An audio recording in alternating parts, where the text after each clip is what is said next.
Stop! Stop her! She must not remove it. The scream tore through the crowded Saturday morning atmosphere in Ogbete Main Market, Enugu, slicing through the noise of traders' kiki horns and grinding generators. People turned sharply toward a young woman stumbling between stalls of vegetables and dried fish, her hands trembling violently as they reached for the waist of her skirt. Her name was Kayamaka Nwoke, a 24-year-old tailor known in the neighborhood for her humble smile and quiet ways. But nothing about her was quiet now. She staggered forward, gasping for air, her eyes wide with terror as she dropped to her knees on the dusty ground. Her fingers clawed desperately at the waistband beneath her clothes, as if something inside was scorching her skin. "It's burning me! Please! Somebody help me!" she cried, her voice cracking with agony. Traders froze. A woman dropping bunches of ugu screamed. A man selling slippers jumped backward, as if the ground itself had turned to fire. People began to gather around her, whispering, pointing, unsure whether to help or to flee. Then through the thickening crowd came a thin, cracking voice, old, trembling, yet somehow commanding. "Don't touch it!" Heads turned. Some people gasped. Others quickly moved aside, allowing an old woman to force her way through the gathering cluster of stunned onlookers. She was barefoot, wrapped in a faded wrapper tied tightly around her waist, her gray hair scattered wildly around her head like a woman who had run through the night. Her name was Mama Nena, known by some as strange, known by others as powerful, and feared by almost everyone who ever heard her speak. She limped as she moved closer, but her eyes, sharp, alert, almost glowing, never left Kayamaka. "If she removes it, she will not survive," the old woman cried, pointing at the young lady who writhed on the ground. People recoiled instantly. Underwear? Survival? What type of matter was this? Kayamaka's breath came in short, painful bursts. Sweat poured down her face, even though the morning breeze was cool. Her entire body trembled as the burning sensation intensified under her clothes. "Ma! Ma! Please help me," she sobbed as Mama Nena knelt painfully beside her. "Don't touch it, my daughter. You must not remove it. Not now. Not here. Not when it is already awake." Mama Nena whispered sharply, "I didn't do anything. Why is it burning me?" Kayamaka cried. "You almost removed it," the old woman hissed. "And now it is reacting because the danger is near. Something followed you to this market. Something that does not belong to the living." A ripple of fear moved through the crowd. Some people quickly gathered their things, ready to run. Others crossed their chests and muttered prayers under their breath. Several children began to cry, and a trader shouted that everyone should give space. Kayamaka's body jerked violently as another sharp heat shot through her waist. The burning felt alive, like a creature, like a warning, like something inside the cloth wanted to scream louder than she could. Before anyone understood what was happening, the air shifted, sudden, cold, and unnaturally strong. A burst of wind tore through the narrow spaces between the stalls, rattling umbrellas, lifting papers, and scattering tomatoes across the dusty ground. People gasped and stepped away. The burning under Kayamaka's skirt intensified until she screamed out in raw, gut-deep pain. Mama Nena held her shoulders firmly. "I warned you. I told you never to try removing it. You have awakened what is hunting you. I don't know what you're talking about." Kayamaka sobbed. "Please, I'm begging you. Tell me what I should do." The old woman closed her eyes briefly, as if listening to a voice no one else could hear. Then she opened them slowly, fear shining behind her wrinkled face. A shadow moved behind one of the stalls. Quick, unnatural, almost like a person standing where no person should be. Several women screamed and backed away. The underwear beneath Kayamaka's clothes began to glow faintly, a dim pulsing light that only those close by could see. Mama Nena whispered hurriedly, "Don't move, my child. It wants you because of your bloodline. You are your mother's daughter, and what tormented her has found you at last." Kayamaka's tears flowed freely. "My mother? What are you saying? My mother died of sickness." "She did not die of sickness," Mama Nena said quietly. "She died running from a thing that is now standing here with us." The wind intensified again. A table of peppers overturned. A basket of onions rolled into the road. Someone shouted Jesus' name. Someone else told everyone to kneel and pray. But Mama Nena remained calm, too calm, in a way that frightened even Kayamika. "You were marked from birth," she said. "Your mother fought it for years. But now, your aunt has opened the door again." Kayamika froze. "My aunt?" she whispered, horror creeping into her voice. "What does my aunt have to do with anything?" The old woman swallowed hard. Her voice trembled in a way that made the air itself feel heavy. "Your aunt betrayed you, Kayamika. She called the spirit to finish what had started with your mother, and she did it days ago while you slept peacefully under her roof." Kayamika's breath caught in her throat. Her hands trembled violently. Her aunt? The woman who raised her? The only family she thought she had left? Before she could gather the strength to speak, Mama Nena tightened her grip and leaned close, whispering urgently, "Kayamika, listen to me carefully. You must go home before nightfall. Do not sleep. Do not rest.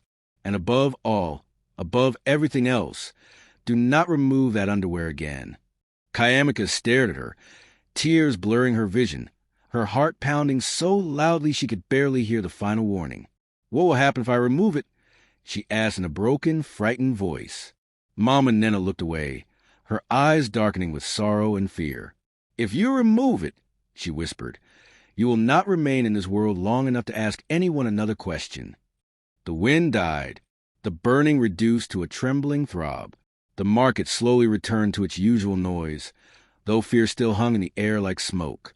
Kayamika remained on her knees, gasping, trembling, her entire world shattered in a single morning. The truth was now undeniable. Something was hunting her, something ancient, something hungry, and the one person she trusted most had sold her to it. She rose slowly to her feet, her legs weak, her heart shaking, realizing that everything she thought she knew about her life was a lie.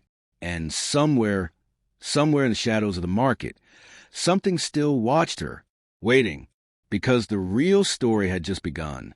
If you were in Kayamika's shoes, and the only thing keeping you alive was something you didn't understand, would you trust the old woman or try to escape on your own?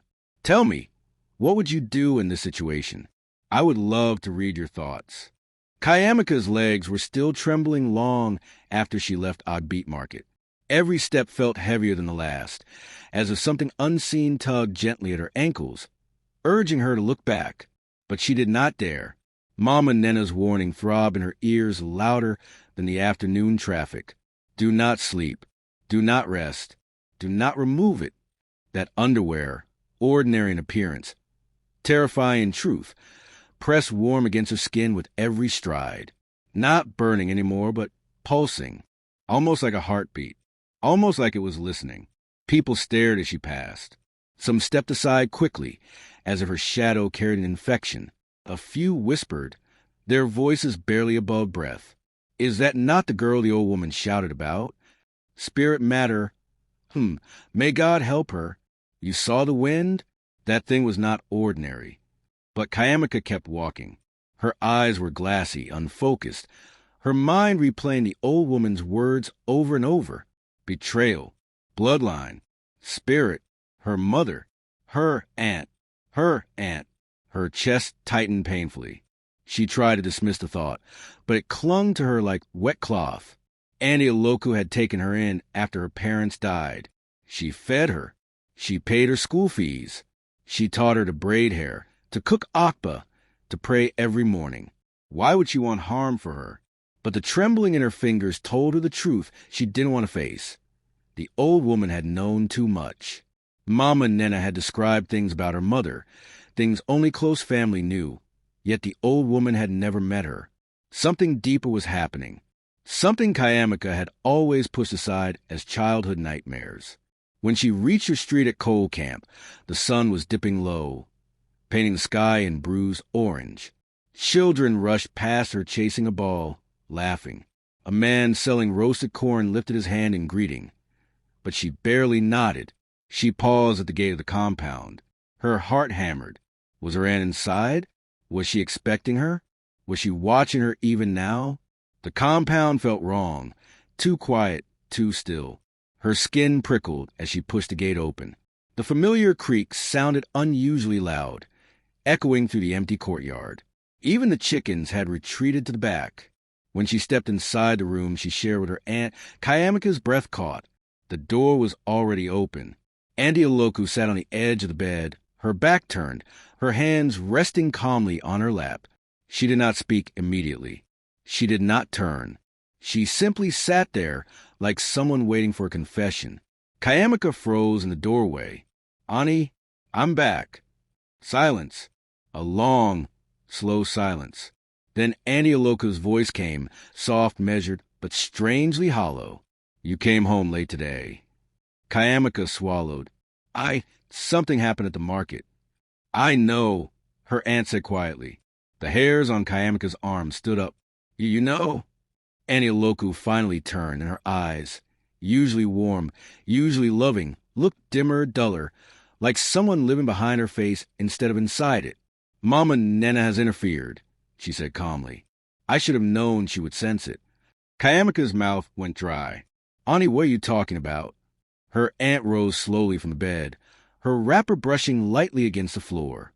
She looked tired in a way that had nothing to do with age or work.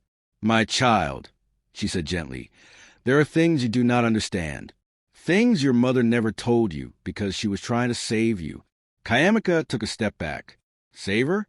From what?" Her aunt took a step forward. "I did what I had to do," she continued. "Everything I've ever done has been for you." Kayamika's voice shook. "Auntie," Mama Nena said. I know what she said. Auntie Aloku interrupted. "And she is right about one thing. Something is coming. Something that has been tied to your family since before you were born." The room darkened slightly, as if the evening clouds leaned closer. Auntie Aloku exhaled deeply. "You were marked when your mother was pregnant with you. She struggled. She fought. She begged the elders for help. But the only one who answered her was the thing itself." Kayamika's eyes widened in horror. "No," she whispered. "My mother never." "Your mother never told you," her aunt said softly. "She wanted you to grow up without fear. But the night she died, that night she screamed your name until her voice broke." Kayamika covered her mouth as tears flooded her eyes.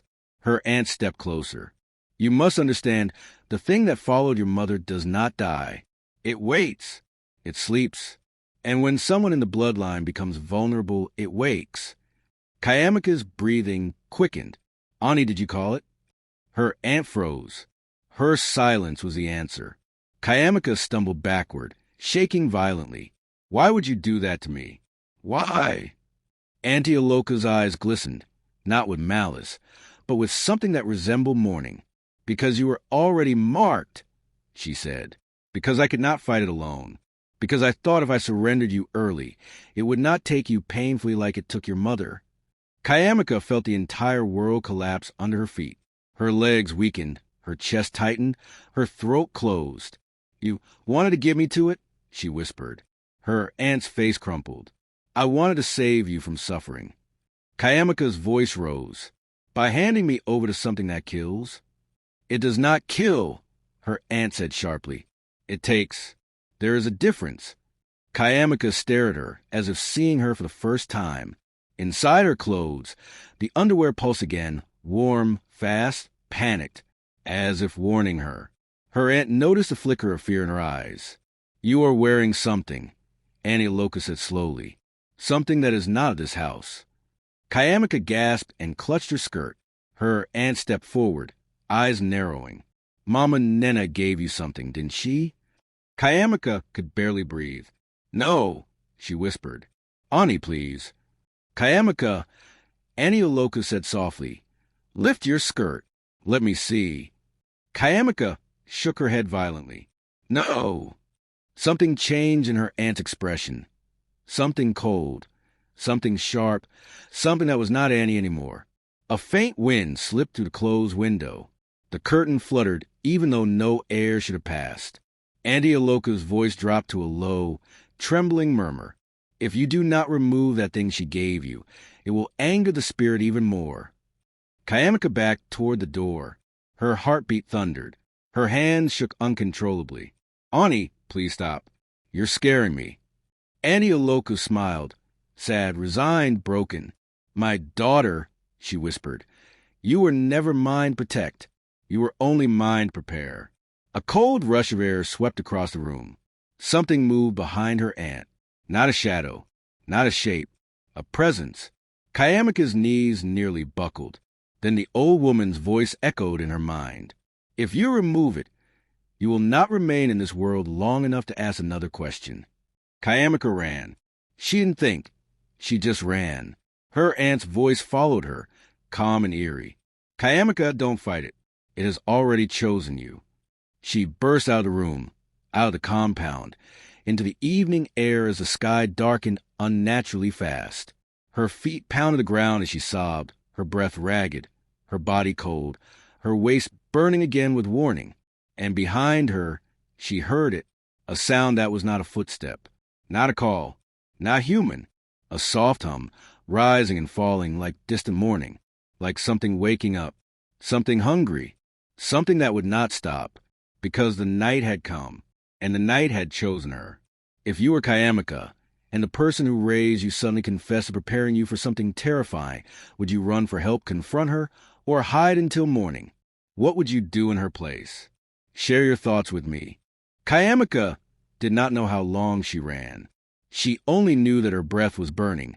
Her heart was pounding like a drum in a burial procession, and her legs felt like they no longer belonged to her.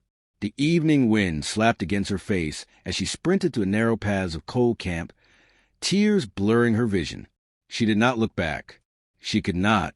She was afraid that if she did, she would see something no human eyes should ever see. Her aunt's voice echoed inside her head, haunting her more deeply than the wind behind her. You were never mine to protect. You were only mine to prepare. Prepare for what? To be given away? To be claimed? To be swallowed by something unseen? The shadows lengthened as night crept over Enugu faster than it should have. The sky dimmed too quickly. The air chilled too suddenly. And even the birds went silent as if nature itself feared what was now awake. Kayamika's chest tightened. She stumbled to a stop near a small Anglican church at the street corner, panting heavily. Holding the wall for balance, she wiped her tears with trembling hands. She needed help. She needed someone to believe her. She needed to understand why her life had become a story older than her birth. But who could she tell? Who would not call her mad? She glanced around desperately. People passed by. Artisans returning from work, women carrying bowls of akpa and ajadai, a man pushing a wheelbarrow of firewood. None of them looked at her twice. None could see the storm she carried inside her. She swallowed hard and started walking toward the only person who might know what to do. Mama Nena, the old woman, had appeared in the market at the exact moment the underwear began to burn. She had known Kayamika's mother. She had spoken of betrayal before Kayamika even suspected her aunt. She had warned her of something ancient, something hungry. If anyone knew how to survive the night, it was Mama Nena. But as Kayamika approached the 4 Aquata Road, the wind changed. It shifted sharply, blowing against a force that nearly pushed her back. A strange humming sound rippled through the air. Soft at first, then deeper, almost melodic, almost like a voice she couldn't understand. Kayamika froze. Her waist warmed again. Not painfully, but urgently, like the cloth was warning her. Her fingers dug into her skirt. "No! No, not again," she whispered, her entire body trembling. The air thickened. A moving shadow drifted across the road, tall, slender, and shifting like smoke. Kayamika's breath hitched. She blinked fast, hoping it was her imagination. But when she opened her eyes again, the shadow remained, and it was turning toward her. Her legs nearly gave out. She took a step back, but the shadow stretched, its dark tendrils brushing the ground like fingers seeking dry leaves. She turned around and ran again, faster than before, her slippers slapping against the asphalt. The humming grew louder. The shadow followed, not with footsteps, not with sound, but with presence. A coldness spread behind her, crawling toward her like mist. She screamed, but her scream died instantly as someone grabbed her arm. "Stop shouting, my daughter. You wanted to notice you completely? It was a man, short, elderly, dressed in a faded white shirt and wrapper. His eyes were wide with fear, not of her, but of whatever was behind her. "Come inside," he whispered urgently. "Don't stay on the road. Don't let it see you plainly." Before Kayamika could protest, the old man dragged her into a small compound and shut the gate with trembling hands. He pressed his back to the gate, breathing hard. "Young lady, whoever you offended, whatever you are carrying, hide it well. Tonight is not a night for running." Kayamika's voice shook. "Please, can you help me? Something is following me." "My aunt," she said. "I do not want to know," the man said quickly, lifting his hands as if the very story could curse him. "There are things elders fear to speak of, but tonight, even the ground here is too much. If you know what is good for you, go to someone who understands such matters." "Mama Nena," Kayamika whispered. The man nodded immediately. "Yes, go to her. That woman sees beyond what we see. If she warned you, you must not ignore her." "But something followed me," Kayamika said, voice cracking. "I cannot walk alone." The man swallowed hard. "You are not alone. That is the problem." A cold shiver ran through Kayamika's body. The man opened the gate slightly and peered outside. The street was empty. No shadow, no humming, only silence thicker than smoke. "Go," he whispered. "Walk fast. Don't look back. Don't speak. And if anything touches you, don't scream." Kayamika wanted to beg him to escort her, but the fear in his eyes told her he would rather face death than follow her into the night. She stepped back into the road, her heart thudding painfully. The man shut the gate the moment she stepped out. Kayamika inhaled deeply and began walking toward Aquata Lane. Every step felt like stepping into darkness she couldn't see. The underwear beneath her clothes pulsed slowly, its rhythm matching her heartbeat. She reached a narrow alley where Mama Nena's house stood. As she approached, she saw a faint light flickering through the cracks of the woman's wooden door. Relief washed over her, and she broke into a run, reaching the door with trembling hands. She knocked loudly. No answer. She knocked again, harder. "Mama and Nena, please. It's me, Kayamika." Silence. Fear wrapped around her throat. Squeezing, she pushed the door. It opened slowly with a creaking whisper. The inside of the house was dim, lit only by a single oil lamp placed on a low stool. The room smelled of herbs, palm oil, and old secrets. Clay pots lined the walls. Strange carvings hung from ropes. Cowries lay scattered across the floor. "Mama Nena?" Kayamika called out softly. Then she saw her. The old woman sat on the floor, legs crossed, her eyes closed, her hands resting on her knees. But something was wrong. Her chest rose slowly, too slowly, as if she was struggling to breathe. Kayamika rushed to kneel beside her. "Mama, please. Something is following me." Anioloku, she confessed. She was preparing me for something. "Mama, please wake up." Mama Nena's eyelids fluttered. Then she opened them. Her voice was weak, trembling with exhaustion. "You brought it with you." Kayamika's blood turned to ice. The lamp flickered violently, throwing monstrous shadows across the walls. "It is outside," Mama Nena whispered, "and it is waiting." Kayamika began to cry. "Mama, what do I do?" The old woman reached for her hand, gripping it tightly. "Tonight, your mother's story begins all over again. But if you want to survive, you must listen. Everything I will tell you now must enter your blood, not your ears." The ground trembled softly. The wind moved under the door. Somebody, no, something was standing outside, waiting. Mama Nena's next words came slowly, painfully. "Kayamika, your mother did not die naturally. She bargained, she ran, she fought, but she never told you the truth." Kayamika leaned forward, shaking. "What truth?" Mama Nena's eyes gleamed with ancient sorrow. "The spirit hunting you is not after your life. It is after your destiny." The lamp went out. Darkness swallowed the room, and something breathed outside the door.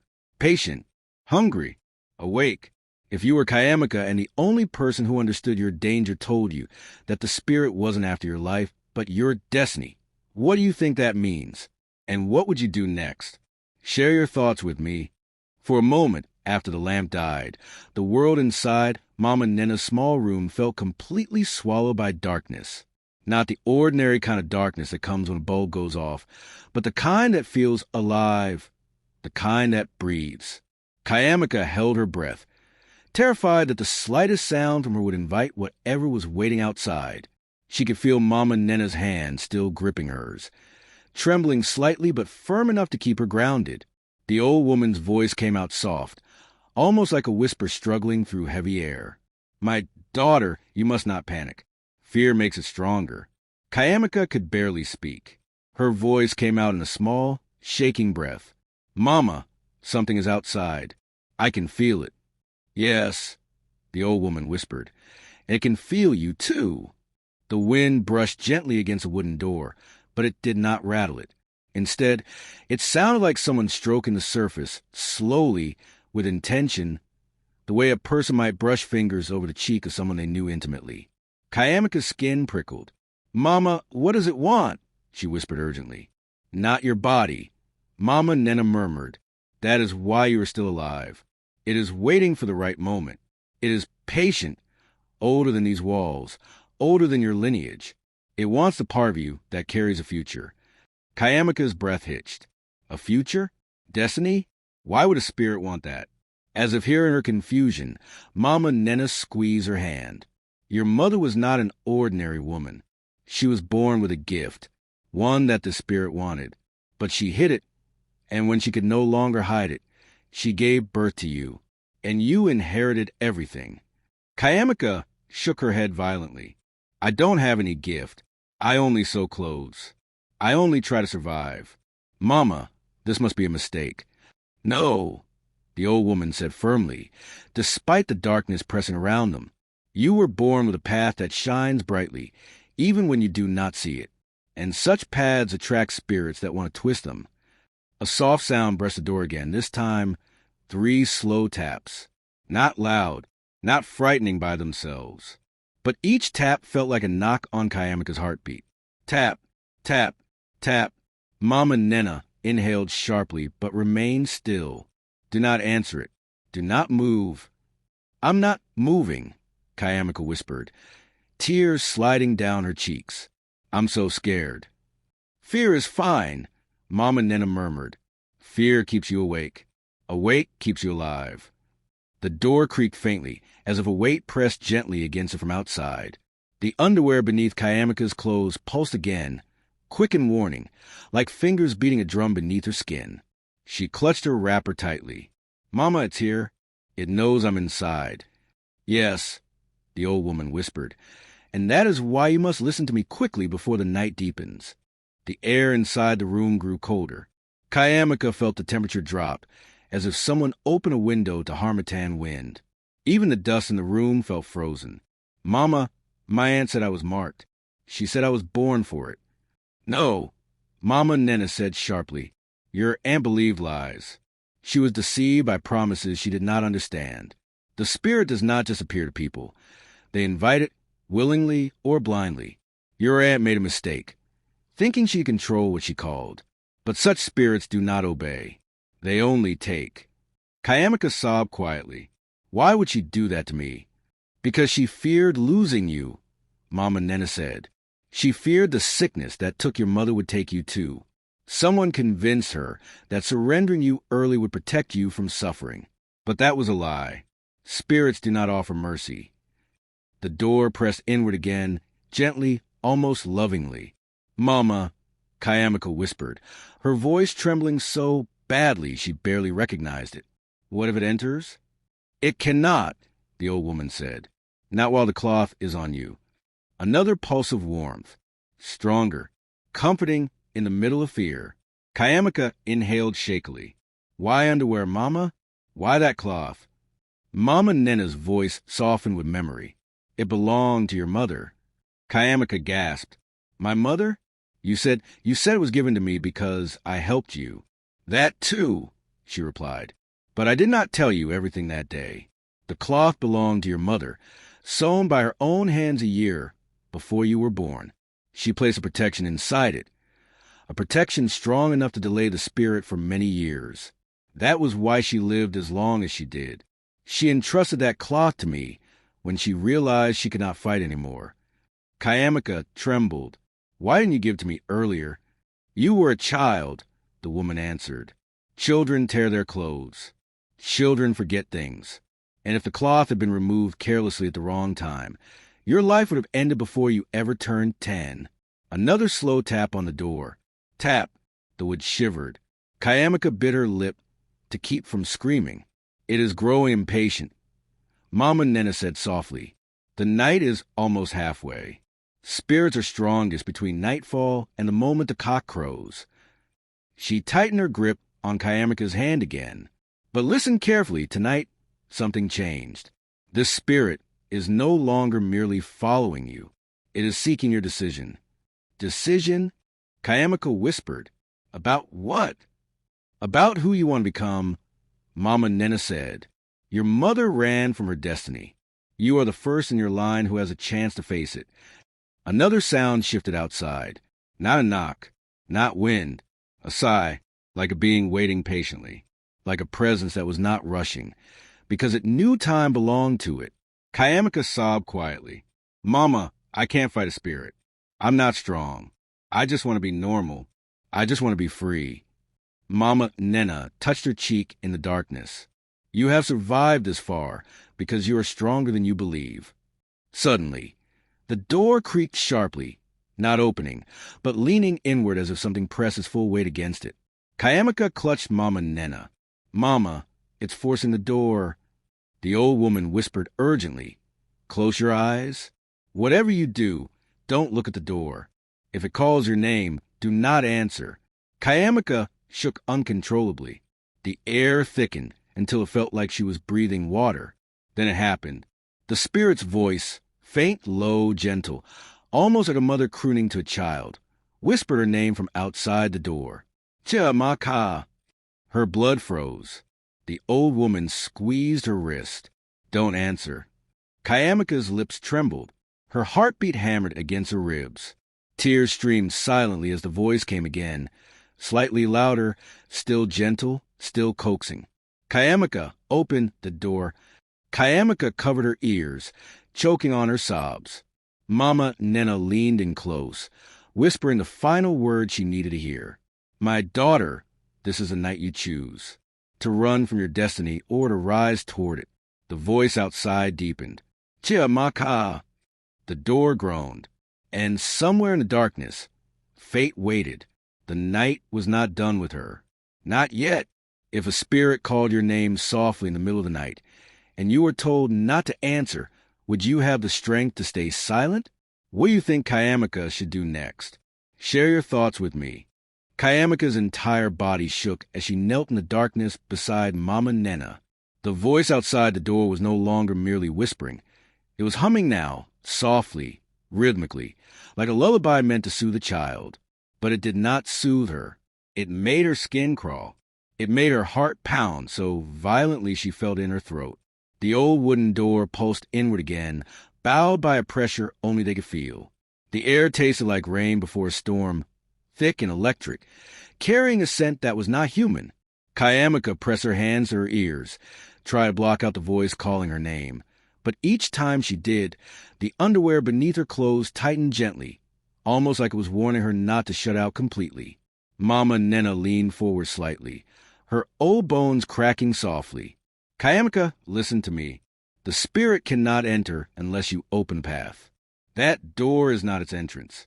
You are. Kayamika swallowed hard. Mama, I don't understand. Why me? Why is it calling me like it knows me? Because it does, the old woman said quietly. It knew your mother long before you were born. As if summoned by those words, the humming shifted. Deeper now, slower, like something remembering. Kayamika felt her throat tighten painfully. Her mother had died when she was 10, but something about this sound awakened old memories that had no business rising tonight. There were nights when she was a child that she woke up hearing a strange melody outside her window, a sound she could never describe, one her mother always denied hearing. There were nights her mother woke sweating, clutching her chest. Nights she prayed so hard her knees bled. Nights she whispered, "Not my child, not my daughter." Kayamika had forgotten those moments, buried in the years of everyday struggle. But now every memory returned with the sharpness of a blade. She covered her mouth to stop herself from crying out. The voice outside the door spoke again. "Open! Kayamika, come!" Mama Nena gripped her arm tightly. "Don't answer. Listen only to me." "Mama," Kayamika sobbed, "I can't do this. I'm not strong enough." "You are," the old woman insisted, her voice firm despite the fear in her eyes. "If you were not strong, your mother protection would not have chosen you." "Protection?" Kayamika cried. "This thing doesn't feel like protection." "The cloth," the old woman whispered. "That underwear was sewn by your mother the night she realized the spirit would return for her. She poured her tears, her blood, and her last strength into it. That cloth is the reason you were spared that night." Kayamika's heart dropped. "The night my mother died?" "No," Mama Nena replied, shaking her head slowly. "The night before she died." Kayamika's body went cold. The humming outside the door grew softer suddenly, gentle, almost sad, as if the spirit remembered that night just as well as they did. Mama Nena continued, her voice trembling. "Your mother knew she was dying. She knew she could not outrun it. So she hid you. She wrapped you in the cloth and prayed until her voice broke. Tears streamed down Kayamika's cheeks. She begged for your life. She begged the spirit to let you grow. And for a brief moment it listened. The whole house trembled as if the spirit had reacted to memory, not with anger, but with recognition. Kayamika pressed her back against the wall, shaking uncontrollably. "Mama, why is it calling me like this? Why does it sound like it's crying?" "Because it doesn't want your death," the old woman whispered. "It wants your path, your destiny, your strength, your gift." "I don't have a gift," Kayamika cried. "I'm just a tailor." "That is the part you don't understand," Mama Nena said softly. "Your thread, your hands, your patience, your dreams, your spirit sees beyond fabric. Your mother had it too. You are meant to create something that outlives you." Kayamika shook her head violently. "I sew clothes for market women. And yet your hands heal people when they wear what you make," the old woman said. "You don't see it, but I do. That spirit sees it too. It wants what you could become." Another sound brushed the door, not humming now, but breathing. Slow, deep, echoing as if coming from an empty cave. Kayamika screamed silently, covering her ears. "Mama, what do I do?" "It won't leave." "It will," the old woman promised. "But not until dawn, and dawn is still far from here." Kayamika's chest tightened. "I can't stay here all night. I can't sit in the dark with something calling my name." "There's another way," the old woman whispered. Kayamika raised her head slightly. "What way?" "Your mother." The room fell silent. Even the spirit paused, as though listening. Kayamika nearly stopped breathing. "My mother is dead." "Her body," Mama Nena corrected, "not her presence." Kayamika blinked in confusion, fear, disbelief. "Mama, don't say things at that." "I am not lying," the old woman said, her voice steady now.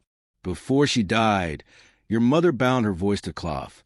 So long as the cloth is on you, she can speak to you when the danger becomes unbearable." Kayamika's breath trembled. "My mother? Mama, I don't want ghosts, I don't want." "You want to live," the old woman interrupted. "And tonight, your mother is the only voice strong enough to silence the one outside." The underwear pulsed again, warm, rhythmic, soothing, completely different from the spirit's cold breath. Kayamika gasped softly. "Mama, something is happening." "Yes," the old woman said. "She is waking." The cloth tightened gently, like arms wrapping around her waist. A familiar scent drifted through the room, one Kayamika had not smelled in 14 years. Her mother's perfume. Lemon, jasmine, palm oil soap. She covered her mouth with trembling hands as her whole body shook. The spirit outside whispered again, "Ta maka." But this time, another voice rose beneath it, soft, warm, A woman's voice. Kayamika froze. "Mama," she whispered. The warm pulse answered her. The voice came again, faint, but hers. "My child." Kayamika collapsed into sobs as her mother's voice drifted around her waist, pouring into her bones like sunlight. Mama Nena sighed with relief. "Yes, she is here, Mama." Kayamika cried, her whole soul trembling. "Mama, please help me. I'm so scared." Her mother's gentle voice echoed through her body. "My daughter, do not open that door." Outside, the spirit growled softly. "Because I did not fight for you to be taken." The underwear warmed again like a mother's embrace, and the spirit outside roared. The night shook, the house trembled. The destiny of a girl and the wrath of a spirit finally collided. And for the first time since the night her mother died, the battle was no longer silent. If your mother's voice suddenly returned to protect you, even after death, would you stand and fight or still try to run? And why? Share your thoughts with me. For several heartbeats after her mother's voice filled the darkness, Kayamika could not move. Her tears fell silently, soaking the front of her blouse as warmth pulsed gently from the cloth around her waist. It felt like hands she thought she'd never feel again. It felt like safety. It felt like home. But outside the door, something else felt her mother's return, and it did not take kindly to it. A low rumble vibrated through the earth beneath them, as though the ground itself recognized a familiar opponent. The air grew heavy again, thick and trembling, and the wooden door strained under an invisible weight.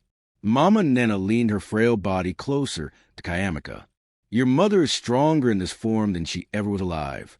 She is not bound by breath anymore, but her presence will provoke it. The spirit remembers her resistance." Kayamika wiped her tears with shaky fingers.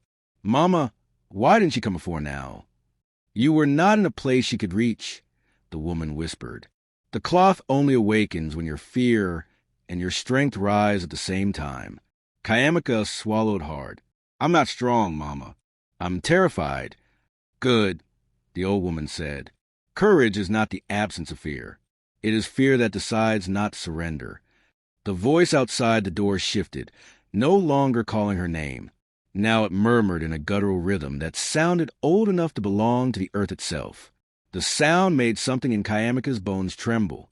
Her mother's voice rose again, gentle but firm. "My child, do not listen to it. It feeds on attention. It grows when you acknowledge it. Focus on me." Kayamika gripped her waist with trembling hands. "Mama, what does it want? Why won't it go?" "Destiny," the voice replied softly. "Not yours alone, but ours. It has been tied to us for generations. But you are the first one strong enough to break the tie completely." "How?" Kayamika whispered. "I don't know what I'm supposed to do. I'm not powerful. I'm not trained for this." "You don't need training," her mother's voice soothed. "You need truth." Outside, the spirit struck the door not loudly but deeply. The impact vibrated through it like thunder trapped inside a box. Mama Nena steadied herself. "Your time is short, child. Listen to your mother. Tonight is not a night for the body. It is a night for the spirit." The room darkened further, though there was no light left to lose. It felt as though shadows thickened, pressing gently around them. Her mother spoke again. "I will show you a story, the real one." Suddenly, Kayamika's surroundings blurred, not with light, not with vision, but with memory. She felt herself sinking gently into something warm. And then images began to form, soft and wavering like smoke drawn into shape. She saw a woman kneeling beside a thick forest river, young, beautiful, frightened. It was her mother. She was pregnant, crying, whispering prayers into the wind.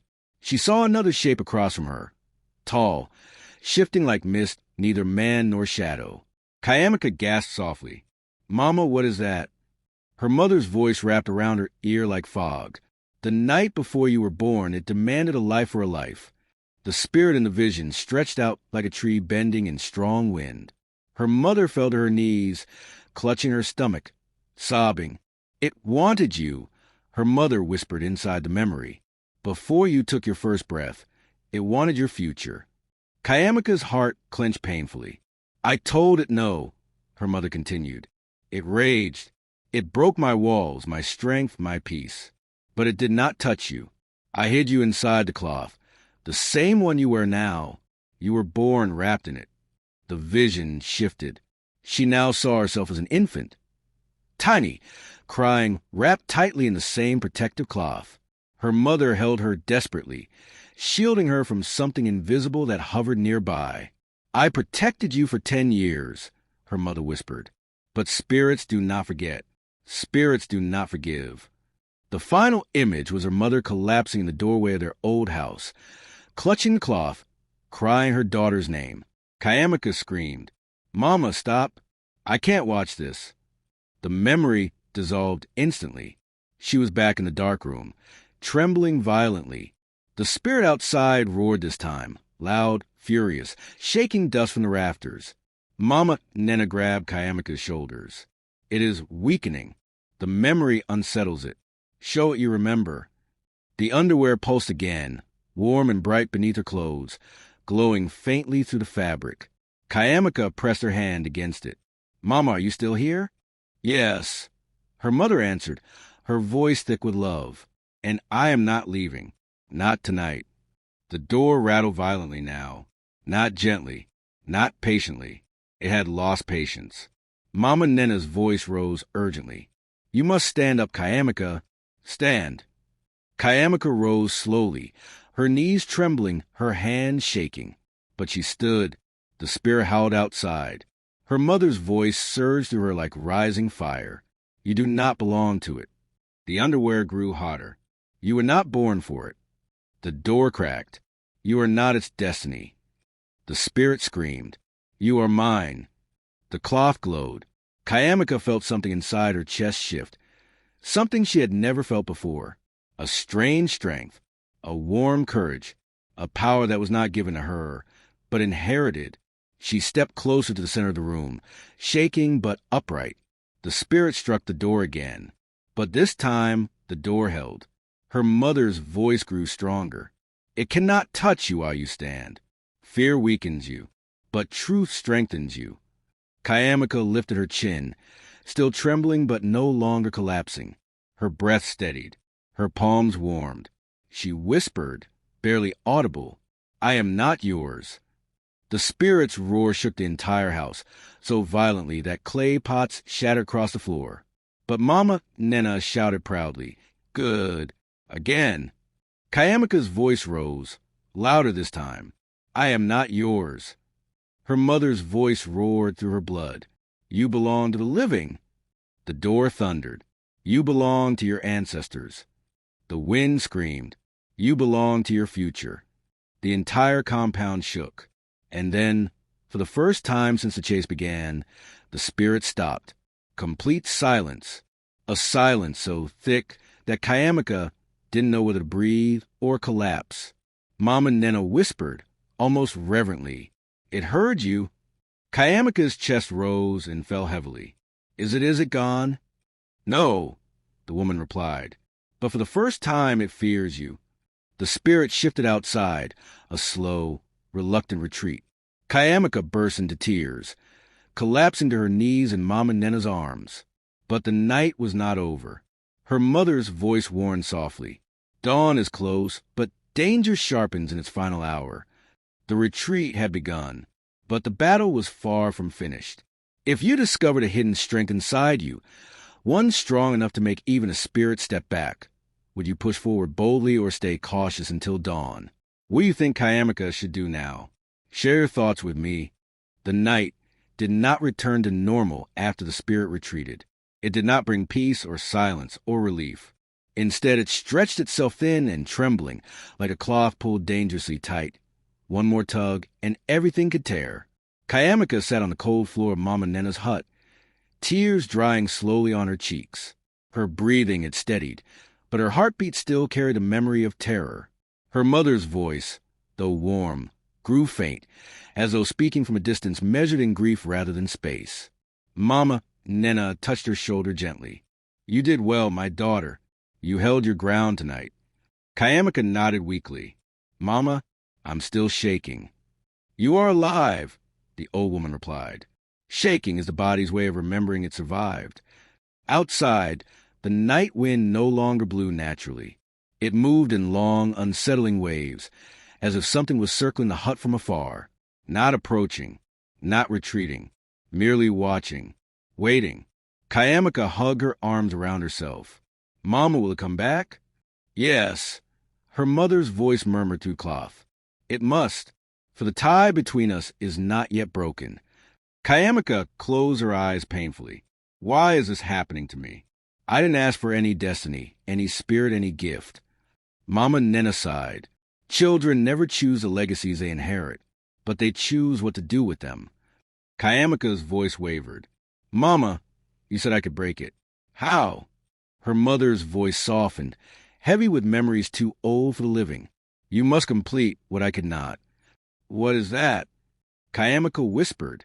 To free our bloodline, her mother answered. To end the spirit's claim forever. A cold gust swept past the door, rattling the hinges. Mama Nena tightened her wrapper. We do not have much time. Dawn is near, but dawn is also dangerous. Spirits fight hardest when they know their strength is slipping. Kayamika swallowed hard. Her palms were damp with sweat. Mama, what must I do? You must confront the one who opened the door to it again, her mother whispered. Your aunt. Kayamika's stomach clenched painfully. No, I can't face her.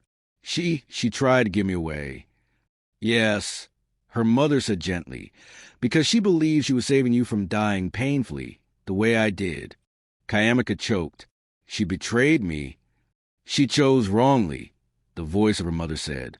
But betrayal mixed with fear is not the same as betrayal mixed with hatred.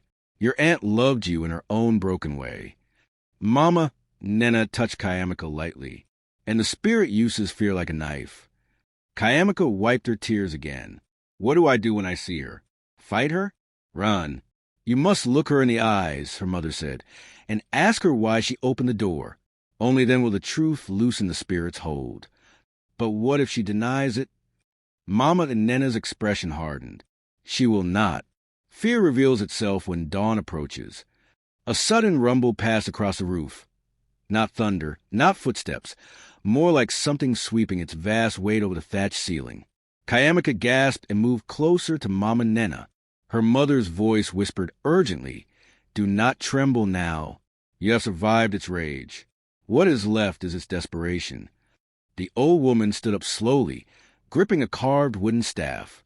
She seemed smaller now, older, as though the night had drained some of her strength, but her eyes were sharp.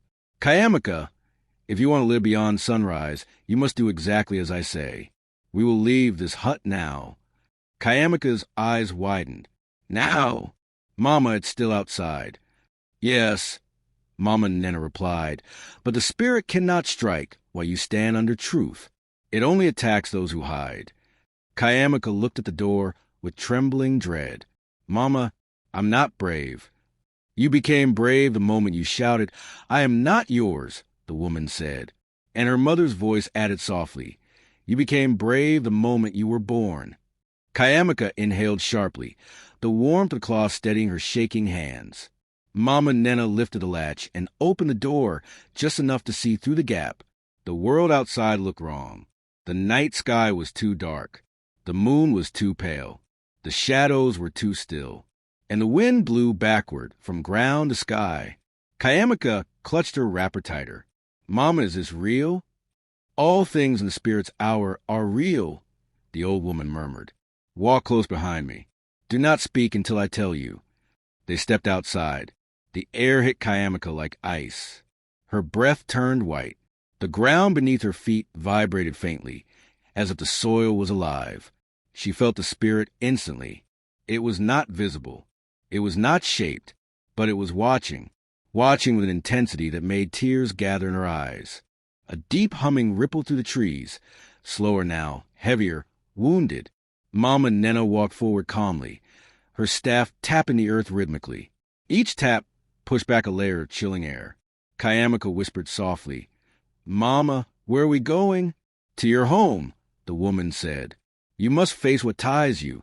The path felt longer than usual. Houses looked twisted by the night, stretched, hunched, breathing with shadows. Dogs did not bark. Roosters did not shift. The whole community seemed frozen, trapped between sleep and nightmare. As they approached her compound, Kayamika's legs weakened. The gate was open, just like before.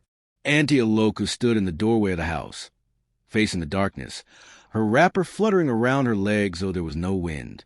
She turned slowly when she sensed them. Her eyes were red, swollen from crying. Her hands trembled. "Kayamika," she whispered, voice cracking. "You came." Kayamika's heart twisted painfully. "Auntie, why?" Her aunt covered her face with both hands and sank to her knees. "I didn't want this. I thought giving you early would save you." Kayamika stepped closer, trembling. "Save me from what?" "From dying the way your mother died." Auntie Aloka sobbed. "You didn't see her suffer." "I did. I was the one who buried her. I couldn't watch that spirit tear another person I loved." Kayamika's tears spilled. "Auntie, you gave me away to the same thing that killed her." Her aunt shook her head violently. "No, they told me it wouldn't kill you. They told me it wanted your gift. They told me it would leave you alive." "They lied." Mama Nena said sternly. "Spirits do not trade fairly." Auntie Aloka looked up, broken. "Mama Nena, please help us." I didn't know what I was doing. A shadow moved behind her. Slow, tall, silent. Kayamika froze. Her aunt gasped and fell backward. "It followed me home. It won't leave." Mama Nena lifted her staff and struck the ground. The earth shook lightly. "Spirit," she called out into the darkness, "you have no claim to what was not given with full truth." The shadow paused. The humming deepened. Kayamika pressed a hand to her waist as the cloth warmed fiercely. Her mother's voice rose again, stronger than before. "My daughter, this is the moment. Speak. Claim your fate." Kayamika's throat tightened. "Mama, I'm scared." "Speak anyway." The shadow stretched closer. Closer. Closer. Kayamika stepped forward, shaking violently, tears pouring down her face. Her voice broke, but she forced it out. "I am not yours." The ground cracked. The shadow recoiled violently, shuddering like smoke caught in fire. Her aunt screamed. Mama Nena steadied herself. With a surge of strength she did not know she possessed, Kayamika shouted again, "I am not yours." A loud, ancient cry tore through the night, the kind that made walls tremble and trees bow. The spirit shrank, the air cleared, and the darkness wavered. But the battle was not yet done. The spirit had been pushed back, but it had not been defeated. Not yet. If you were Kayamika, standing face to face with the spirit that hunted your family for generations, would you continue fighting, or would you turn and run? What do you think she should do next? Share your thoughts with me. The spirit did not disappear when it recoiled from Kayamika's voice. It shifted. It twisted. It reformed like smoke, trying to remember the shape of something long forgotten. The air pulsed with its anger, the night sky rippling like stirred water. Even the ground beneath Kayamika's feet vibrated lightly, as though warning her that the battle she had been thrown into was older than her blood, older than her name. But for the first time since the chase began, Kayamika was not collapsing. She was trembling, yes, crying, yes, but she was standing. Standing because her mother's voice was still wrapped around her spirit like a shawl. Standing because Mama Nena's presence anchored her. Standing because her aunt, broken, frightened, weeping, had finally spoken truth instead of fear. The spirit hovered behind her aunt now, tall and shifting like a long shadow under moonlight, though no moon shone.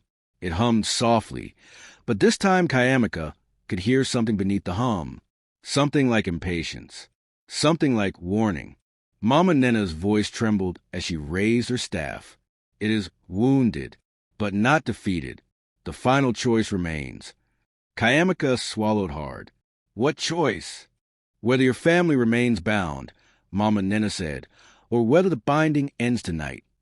A cold wind swept through the compound, though the trees did not move. Auntie Aloka clutched her wrapper and stared at her niece with swollen, frightened eyes.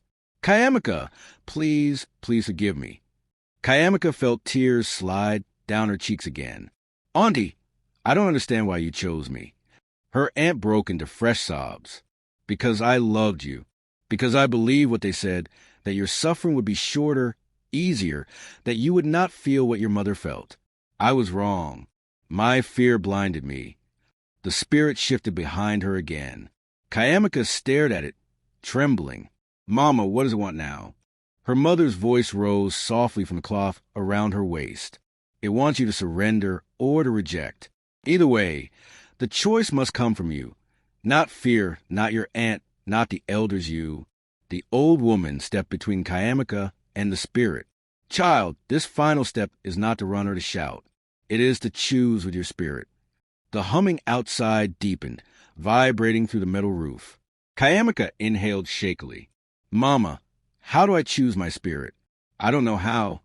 Her mother's warmth wrapped softly around her waist again, soothing her shaking hands. "You choose by deciding what kind of life you want." Auntie Aloku crawled toward her, sobbing. "Kayamika, please, say something. Do something. I cannot lose you." The spirit shifted again, leaning forward, slow, patient. It was waiting for her. It would wait forever if needed. Its hunger was ancient. Kayamika closed her eyes. She remembered her mother's smile. She remembered the laughter she used to hear while learning to sew. She remembered the joy of creating beauty out of scraps. She remembered the clients who cried happy tears when she made them feel confident. She remembered every little dream she ever whispered into the night. She opened her eyes slowly, tears streaming down. "Mama, I just wanted a normal life." Her mother's voice softened. "A normal life never chooses those born with extraordinary paths." Kayamika exhaled painfully. "I'm scared." "You can be scared," her mother whispered, "and still refuse." The spirit leaned closer. The air tightened. Mama Nena spoke with urgency. "Say it, child. Say your truth. The night is ending, and dawn will not protect you unless your spirit declares itself." Kayamika wiped her tears quickly, breathing harder now. The trembling in her legs eased. The warmth from the cloth grew stronger. She stepped forward. Auntie Aloka gasped. "Kayamika, don't go near it." But she wasn't stepping toward the spirit. She was stepping toward herself. Her voice cracked, but it did not break. "I choose my life." The spirit rippled. She spoke louder. "I choose my future." The wind howled, circling the compound. She screamed it this time, her voice echoing through the night. "I choose myself." The cloth around her waist blazed with heat, bright, white, powerful. The ground beneath her shook violently for one breath, 2 breaths, and then the spirit shrieked. It was not a human sound, not an animal sound, not a sound of this earth at all. It was the sound of something ancient being forced to loosen its grip, the sound of a bond breaking, the sound of an inheritance dissolving. Its tall shadow convulsed, twisting wildly as though scorched by invisible fire. It tried to reach for her aunt, for Mama Nena, for Kayamika, for anything. But the light from the cloth swallowed it whole. Its hum turned into a whimper. Its presence turned into a flicker. And then, silence. The night stilled. The air softened. The darkness released its hold. Kayamika fell to her knees. Auntie Aloku cried in relief, crawling toward her. "Kayamika! Kayamika! Are you alive?" Mama Nena leaned heavily on her staff. "It is done. Your blood is free." Kayamika pressed her hand to her waist, breath shaking. "Mama, are you still here?" The cloth warmed gently. "My child, you stood where I could not stand. You claimed what I could not claim. My work is finished." Kayamika broke into tears. "Mama, please don't leave me completely." The warmth lingered, then softened beautifully. "I will always be where your courage is." Slowly, gently, the warmth faded. Auntie Aloka wrapped her arms around her niece. Cry apologies into her shoulder. "Forgive me. Forgive me. Forgive me, please." Kayamika leaned into her aunt's embrace, exhausted, shaking, but alive. "I forgive you," she whispered. "But we must never open such doors again." Mama Nena nodded solemnly. "She is right. This is the end of one chapter and the beginning of another." Kayamika wiped her face. What now? She asked weakly.